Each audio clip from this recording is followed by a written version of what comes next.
This story is based on the real episodes happened on January 16, 1942. Chief? Can you hear us? Over. In the South Pacific sky during the Second World War.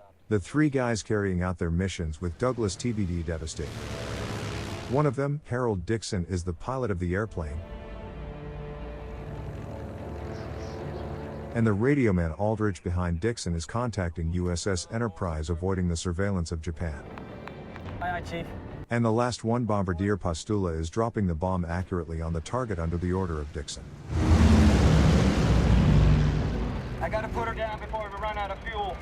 On their way back to the aircraft carrier, their airplane ran out of fuel, but already their airplane has flown far away from the aircraft carrier, so they try to make an emergency landing. Break for impact!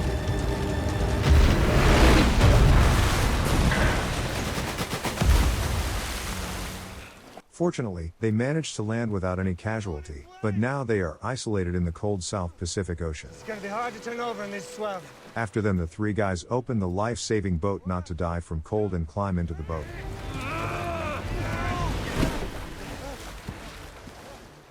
So they stayed overnight in the cold and dark South Pacific Ocean, can't help but waiting for the rescue team. So damn hot inside that plane. It's freezing out here.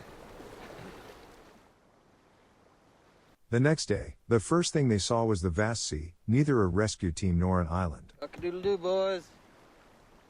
Still, they believed that the aircraft carrier members would find their flight recorder and come to rescue them soon. Aldrich and Pastula even joke in such a bad situation and enjoys the pleasant morning. Yeah, they'll check every square mile out here. Heck, it's likely to be this morning. Maybe we'll get a real breakfast, huh, Chief? At that moment, Aldrich points to an unidentified airplane. Wait. Dixon and Pastula also gets up right away and yell to the airplane. But the airplane's pilot doesn't see them and disappears far away. Now the chance to be rescued was gone, they felt like they had no chance. Crystal Chief. After then, Dixon thinks he doesn't know how long they'll float around in the South Pacific Ocean and rescue parties might miss them, just like what happened a second ago. No map, no food, no water. Therefore, Dixon became a captain of this tiny life-saving boat and direct the team, doing his utmost to survive in this ocean. He even orders to the members to take off their shoes and throw into the sea so that the life-saving boat won't wear out.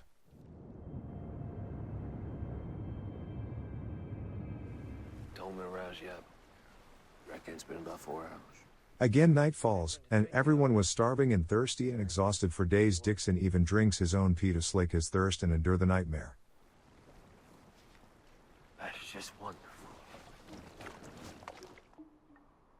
Yet they don't hear from the rescue team and nothing is changing. Dixon can't just stay there and wait, so he sets up the plan to escape the South Pacific Ocean. His plan is to lead the motorless, unequipped life-saving boat to the land. He leaves out the islands must have been occupied by the Japanese Navy and decides to navigate toward the Puka Island. Starve to death first. But even the closest island is 1,000 miles away from them. If only I had a hook and a line. After then, Pastula breaks down the magazine of the gun and creates a fishing stick to get the food they need during the long navigation. That ain't half bad. The beginning of their fishing seems successful, That's the way, boys. but the fishing ends up a failure. He's hungrier than us. Sweet Mary. It's been about a week since they've been floating in the Pacific Ocean, and they were on a tiny boat where they don't even have a small shadow to block the scorching sunlight.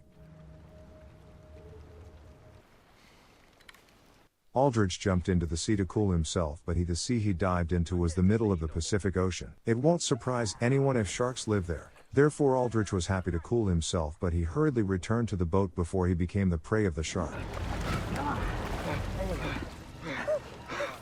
I did. Get the blood pumping though. No thanks. As they sees nothing but continues to see the vertical line, their hopes fade away little by little. Everyone was tired, so Pastula decided to drink seawater. Let's do that. Sucks the water right out of your brains, I say. At that time, Dixon found one pencil in his left pocket. Ah! A pencil. Pencil?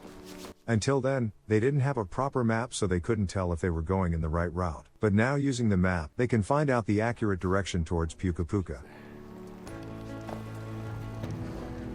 Finally, the situation turned better and it gave them hope. So the three guys start to refine the boat to head to the land. Perfect. Like they say, luck brings another luck. That night, raindrops fall little by little, and in a flash it wets the three guys.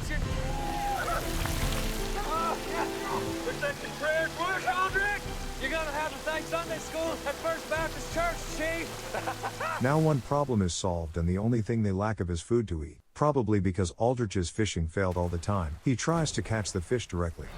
Hit the raft. God, you idiot. After then, Aldrich raises his hand, and a man-sized shark is speared on his knife. It's bigger than everyone's expectations. Nice work, Bastilla. Attaboy, Tony.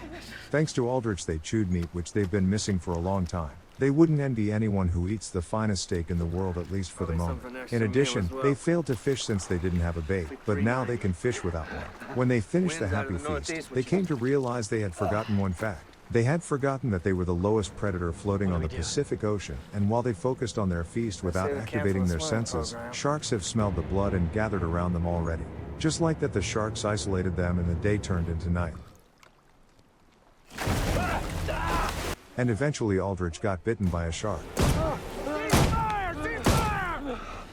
I've heard of fishing by hand, but that's ridiculous. They filled themselves a few days ago, but pretty soon their stomach turned empty again, so they had to seek for food continuously. But because of the sharks gathered around the boat, it was impossible to catch fishes. Wanna eat or not? Then Aldrich is handed a gun from Pastula. Aldrich's bullet grazes Dixon's ear, flies and gets the bird on the boat. Dixon forgets about his pain and jumps into the sea quickly and snatches the bird before the precious food floats away. But the shark has already targeted him, so the shark follows right behind him at fast pace.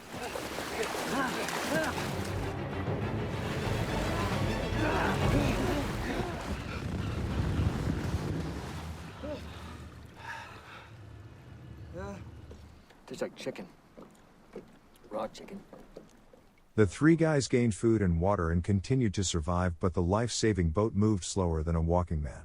So it wouldn't surprise us if the boat takes years, navigates 1,000 miles. On the 20th day of survival in the Pacific Ocean, during the hopeless navigation which doesn't seem to end, Aldrich pours out all the complaints about the order and plans on Dixon. Shut your mouth! Just shut your mouth! And where are these islands you told us about? If Aldrich is right, the captain's sea route is merely a guess. If they don't know their current location in the Pacific Ocean, even if they go along the route on the map, it won't be possible to find the exact sea route. What the hell were you doing up there? I got us lost. I'm terribly sorry, men. All of them are surviving a tough time and sensitive, and they don't have the solution, so they got to blame each other rather than benefiting each other. But they realized that the reason they were thrown into this vast Pacific Ocean was no one's fault, so they reconciled and cooperated again. Okay. Let's make our own wind. Tell you what, whoever sees land first gets dinner. Eventually, it's been 30 days since they began to float around in the ocean. The three guys are still alive, but USS Enterprise must have come to the conclusion that they're dead, and told their family that they were dead. No insurance. It seemed that their life was ending there, but large inky clouds came toward them. It might be God answering their prayers. Here it comes. But at that moment, the pouring rain suddenly stops, and for a moment it's silent. After then the sky starts to wave wildly. Get ready, we're gonna have to bail fast. They weren't delighted because the rain didn't fall enough. But a hurricane visited them and stirred up enormous waves. The enormous waves turned over the life-saving boat in a wink of time, and all the things in the boat has sunken into the deep sea.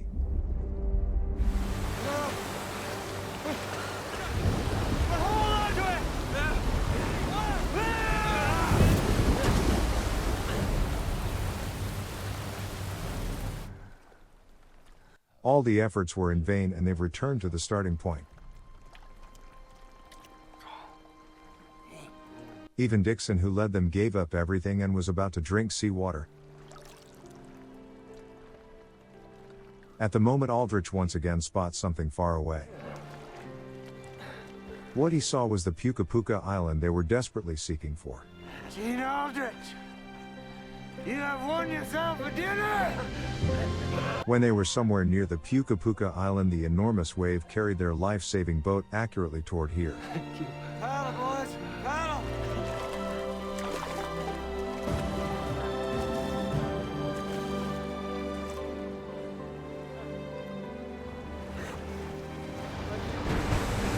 Square away, man! Square away! Dixon, Aldrich, and Pastula of the Torpedo Squadron 6 has navigated 1,000 miles during their 34 days of castaway, and later all of them were rescued by USS Swan. And Dixon, who saved the members with his terrific leadership and heroic heart, gets awarded a Navy Cross. Thank you for watching Movie Goes Movie Recap. Next time, if you want to watch fun and various movie recaps, please subscribe and thumbs up.